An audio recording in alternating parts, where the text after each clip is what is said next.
फ़हम दीन course का आज हमारा 23वां सबक है।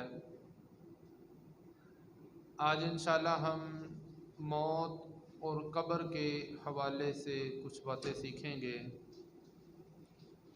सबसे पहले कि मौत कहते किसे हैं, मौत की तारीफ़ क्या है। इंसान के जिस्म में रूह होती है जिसकी वजह से इंसान ज़िंदा रहता है।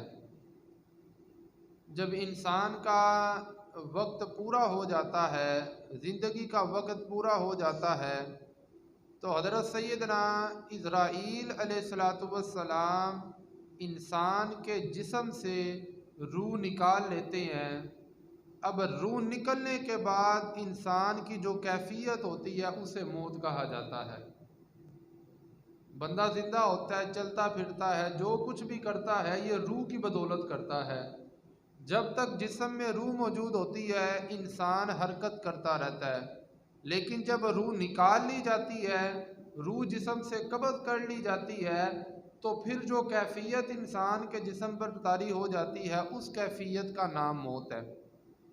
जब इंसान फोत हो जाता है, उसे कफन देकर उसकी नमाज जनाजा पढ़ा कर कब्र में जब उसे रख कर लोग वापिस आ जाते हैं, उसके बाद दो फरिश्ते इंसान की कब्र में आते हैं, जिन फरिश्तों को मुनकर और नकीर कहा जाता है।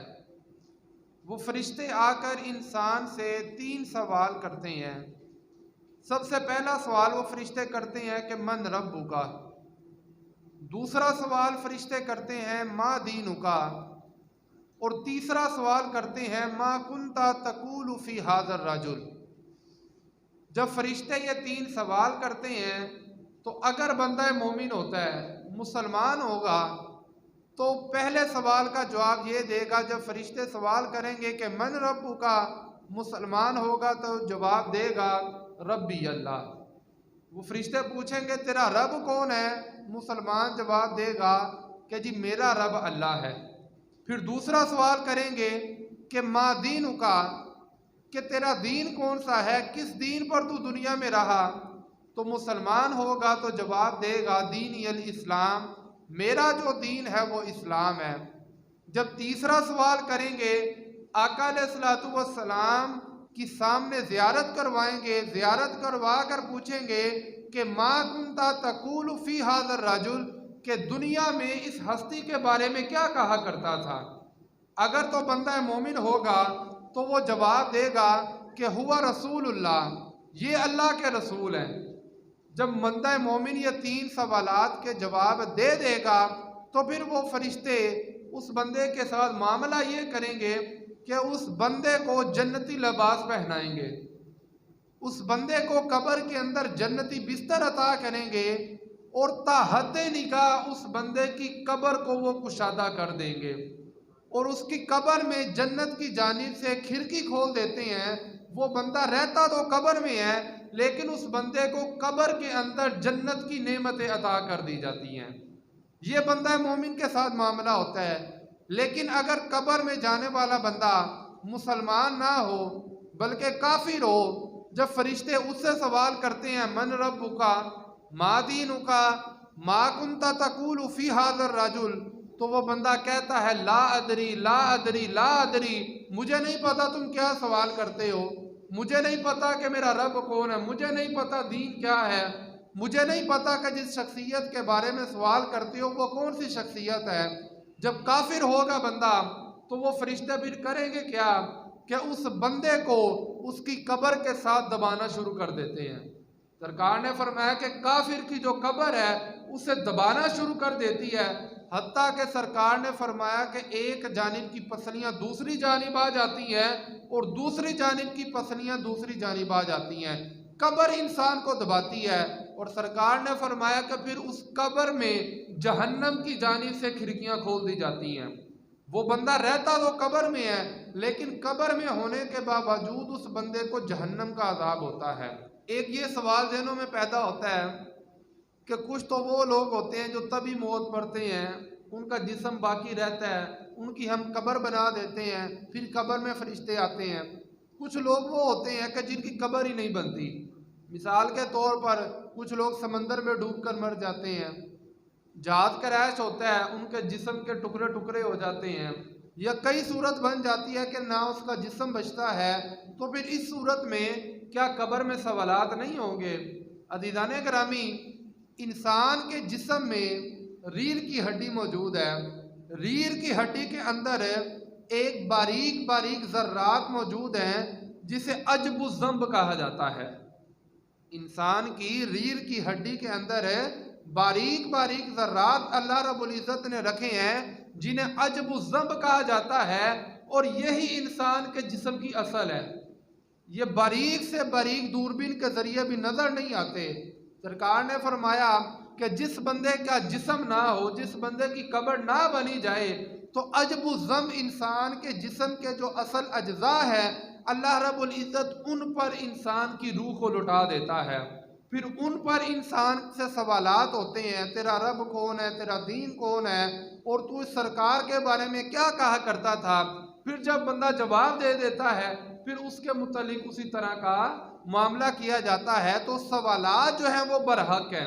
इंसान की कब्र बने या ना बने, इंसान से सवालात कब्र में ये ज़रूर होने हैं। अब मरने के बाद रूहें कहाँ रहती हैं? जब इंसान के जिस्म से रूह निकल जाती है, इंसान मर जाता है, उसके बाद रूह कहाँ जाती है? अज़ीज़ान गिरामी, दुनिया और आखिरत के दरमियान एक और जहान भी है, जिस जहान को हम आलम बरज़ख कहते हैं। अब जब इंसान की रूह कब्ज़ कर ली जाती है, तो क़यामत तक रूहें जो है वो आलम बरज़ख में रहती हैं। अब आलम बरज़ख का मामला ये होता है कि हर बंदे की जो रूह है उसके आमाल के मुताबिक रहती है। अगर तो बंदा मोमिन है, नेक साले बंदा है, अल्लाह रब्बुल इज़्ज़त इजाज़त अता फरमाता है, उसकी रूह जहाँ चाहती है चली जाती है। कोई ज़्यादा नेक बंदा है, उसकी रूहें आसमानों पर जाती हैं। अगर उससे कोई ज़्यादा नेक बंदा है, उसकी रूह अर्श पर जाती है।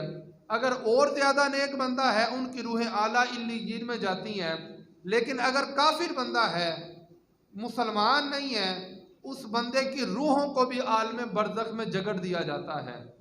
उस बंदे की रूह को भी कहीं पर जाने की इजाज़त नहीं होती, बल्कि वो अपनी कब्र ही पर रहती हैं।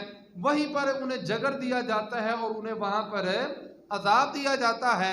जब इंसान के जिस्म को कब्र में रखा जाता है, तो कब्र की जो मिट्टी है ये इंसान के जिस्म को खाना शुरू कर देती है। फिर एक वक्त आता है कि इंसान की सिर्फ हड्डियां बाकी बच जाती हैं और पूरा जिस्म जो है वो कीड़े मकोड़े खा जाते हैं। लेकिन आका अलैहिस्सलातु वस्सलाम ने इरशाद फरमाया कि अल्लाह रब्बुल इज़्ज़त ने ज़मीन पर हराम कर दिया है कि वो अम्बिया के जिस्मों को नहीं खाती। अम्बियाए कराम जो हैं वो अपनी कब्रों में भी उसी तरह जिस्म के साथ हैं जिस तरह दुनिया में अपने जिस्म के साथ मौजूद थे। इसके साथ साथ सरकार अलैहिस्सलातु वस्सलाम ने इरशाद फरमाया कि जो औलियाए कराम की जमात है, इसी तरह जो शुहदा की जमात है, बाअमल हुफ़ाज़ की जमात है, उलमा की जो जमात है, सरकार ने फरमाया कि इनके जिस्म को भी कब्र की मिट्टी नहीं खाती। लेकिन अज़ीज़ान गिरामी, ये ज़रूरी नहीं है कि जो नेक और साले बंदा है उसके जिस्म को कब्र की मिट्टी ना खाए। ये कोई कायदा कुलिया नहीं है। नेक बंदा हो फिर भी उसके जिस्म को कब्र की जो मिट्टी है वो खा सकती है। उसके बाद अज़ीज़ान गिरामी, जब इंसान दुनिया से चला जाता है, इंसान के जो आमाल है वो ख़त्म हो जाते हैं। दुनिया दारुल अमल है, आखिरत दारुल जज़ा है। लेकिन सरकार ने फरमाया कि जब बंदा मोमिन दुनिया से रुखसत हो जाता है, 3 ऐसे आमाल हैं, सरकार ने फरमाया कि दुनिया से जाने के बाद भी वो जारी रहते हैं। नंबर 1, सरकार ने इरशाद फरमाया सदकातिन जारिया। जो बंदा दुनिया में सदका जारिया कर जाता है, कोई ऐसा काम कर जाता है, मरने के बाद भी लोग उससे फ़ायदा उठाते हैं, तो सरकार ने फरमाया कि मरने के बाद भी इस चीज़ का सवाब बंदे को दिया जाता है। औ इल्मिन युंतफ़अ बिहा, सरकार ने फरमाया कि अगर कोई बंदा दुनिया में किसी दूसरे को दीन की तालीम दे गया, किसी को कुरान पाक की तालीम दे गया, किसी को हदीस की तालीम दे गया, तो सरकार ने फरमाया कि वो इल्म जिससे नफ़ा उठाया जाता है, मरने के बाद भी इंसान को फ़ायदा देता है। और नंबर 3, सरकार ने फरमाया अव्वलदिन सालिहिन यदऊ लहू, सरकार ने फरमाया कि नेक औलाद जो बंदे के इस दुनिया से रुखसत हो जाने के बाद उसके लिए दुआए मगफिरत करती है। तो दीदाने ग्रामी, जब बंदा दुनिया से चला जाता है, पीछे नेक औलाद हो, नेक दोस्त हो, नेक मुसलमान हो जो उसके लिए दुआए मगफिरत करे, तो अल्लाह रब्बुल इज़्ज़त इनके दुआ करने की वजह से उस कब्र वाले की मगफिरत फरमा देता है।